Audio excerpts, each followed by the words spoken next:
And we're here today to kind of announce the results of some important bicycle initiatives and legislation that we've undertaken in the City Council. And thanks to the vision of the City Council and to our vision of our pioneering DOT Commissioner, more and more cycling infrastructure is being built across our 5 boroughs. And in this vision, we've proven yet again that if you build it, they will ride. According to Transportation Alternatives, an estimated 75,000 New Yorkers use bicycles for transportation on a typical day, and the city saw a 35% increase of cyclists between 2007 and 2008. With more and more commuters using their bikes to get to and from work, the council recognized that cyclists needed bicycle access to buildings if they were really going to make bike commuting part of their everyday work lives. And that's why last summer the council passed and the mayor signed Councilmember Brewer's bicycle access law. That law requires owners and management companies of buildings with suitable freight elevators to come up with a building access plan if someone who works in the building makes an official request to the building management.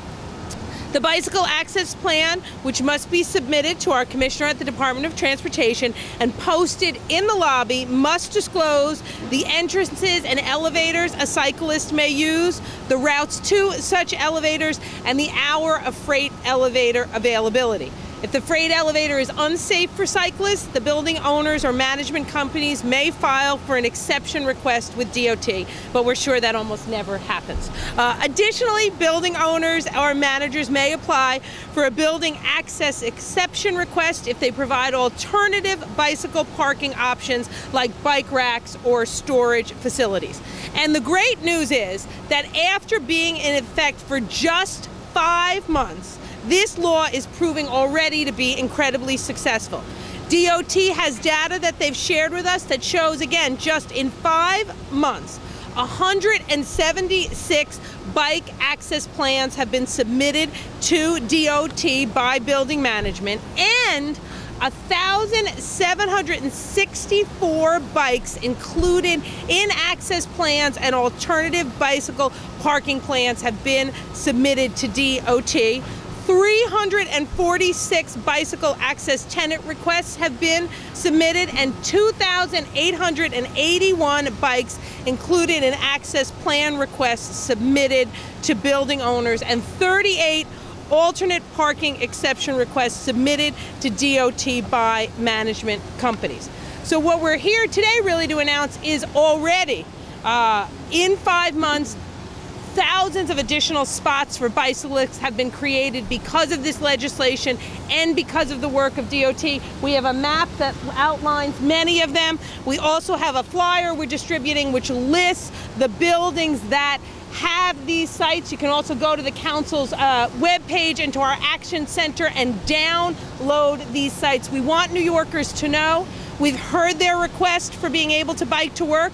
We've responded to that request with legislation that requires building owners to make bike spots available. And the best news is we wrote a law and it worked. And it's creating spots all over our city. We want New Yorkers to know that. We want that bee to get off my face. We want the New Yorkers to know that. And we want New Yorkers to know there will be more. We want them to know where they are so they can use them and bike to work in a safe and easy way. Great day for a bike ride, and it's no surprise that we see thousands of cyclists out there. It's great for your health, it's great for your pocketbook, and it's great for the environment. And I think that's why we've seen a huge increase in cycling, a 66% increase in cycling over the last 2 years. And we've put out over 200 on-street miles of new bike lanes. We've put out 9,000 bike racks. We've passed out 28,000 free helmets to cyclists to make it easier and safer for them to get around. But the one thing that we found out from a city planning study, the #1 reason that New Yorkers were not commuting to work by bike was the lack of indoor bike parking. And so, working with the City Council, and I can't say enough for the leadership of our Speaker, Chris Quinn, and Councilmember Brewer, and of course David Yaski, for their leadership in passing one of the most sweeping bicycle access laws in the country. So I've been a pleasure to work with them. As the speaker noted, we've already had 346 tenants file these plans, and thousands of bikers now have secure indoor parking that they can depend on every day to get around. So we expect these numbers to grow as more and more building owners make these kinds of plans, and to have developers like Larry Silverstein and his team make the terrific investments that they've made, I think points a really strong new way to the future.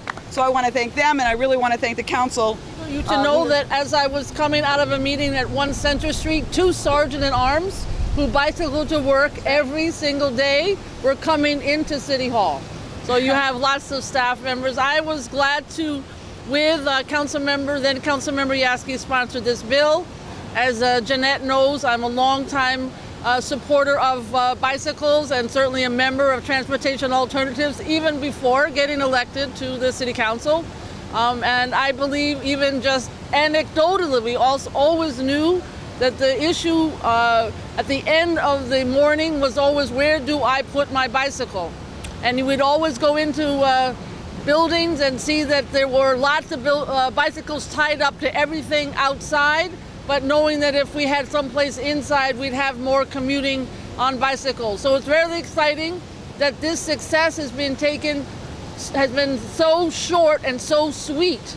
And we look forward to, as we have more bike lanes, even more buildings participating. So thank you very much. And I also want to thank Phil Hom, who's always helpful in passing good legislation. Yes, I think bicycling is great, and I have to tell you that as I took the 6 train here this morning, I said to myself, if the MTA keeps cutting service and the MTA keeps raising fares, I may have to file a bike plan for my district office in the Bronx, because I think a lot of people are going to be out there saying, I can't afford the transportation, or the train and bus never comes. I think bicycling represents a fantastic alternative.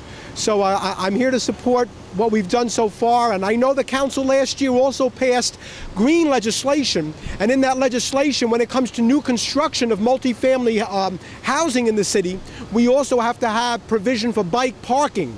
So therefore, we're insisting that this be looked at as we develop our city further from a residential point of view. So I thank the speaker, and Gail Brewer and David. I think it's a great day, and I know we're going to do more. Thank you. Thanks, Chris. Yep. I'll tell you, honestly, I love to bicycle ride. I enjoy it.